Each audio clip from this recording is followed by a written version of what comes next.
welcome to the Speak Boutique. I'm Tali Kellerstein, pediatric speech-language pathologist, helping children 3 and up make great sounds. S is an extremely common sound in English, and it's also probably the sound that speech pathologists work on the most with our kids.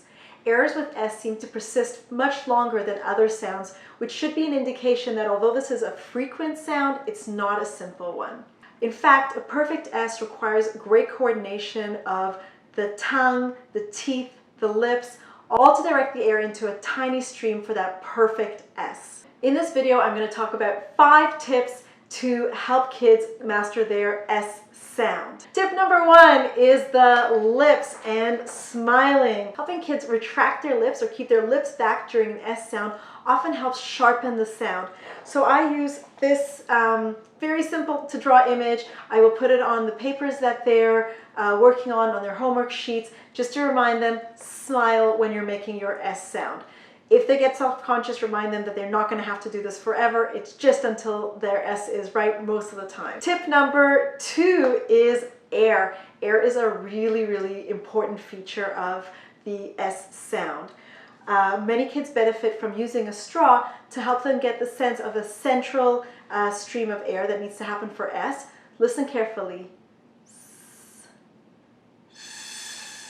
Did you hear how much louder the sound got when the straw was in the middle?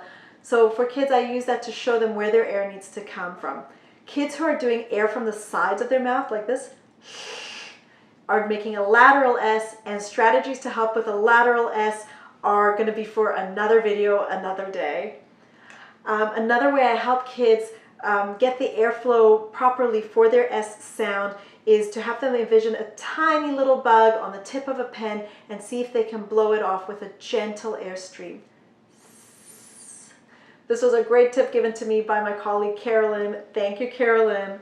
The other really cool feature about the S sound is the temperature of the air. If you make a S on the palm of your hand, you'll feel that the air is cool versus a sh sound where the air is warm. And that's another great way to make this sound concrete for the small children that we're working with.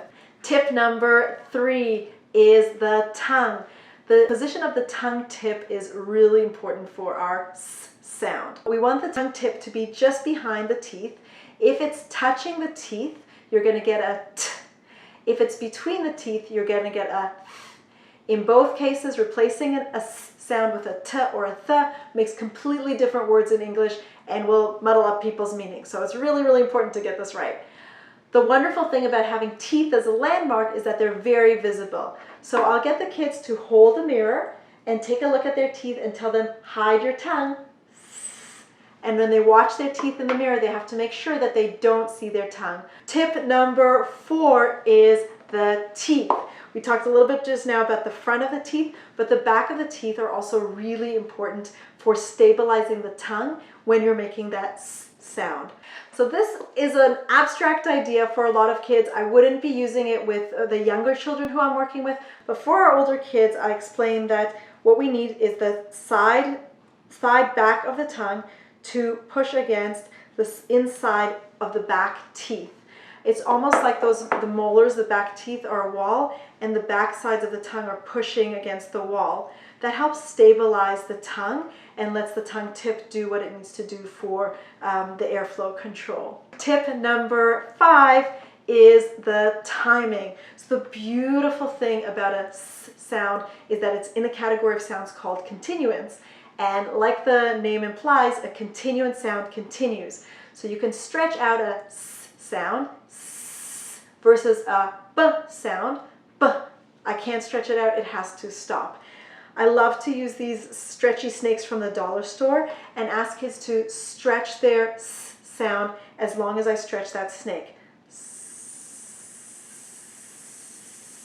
They go pretty long before they'll snap. The 2 advantages of this are, A, the child is staying in the place he needs to be or she needs to be for a longer period to get used to that movement.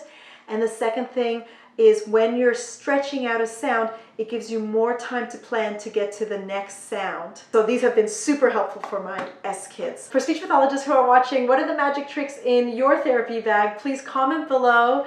And that's my soundbite for today. Thank you so much for watching. Please comment, share, invite your friends. See you next time.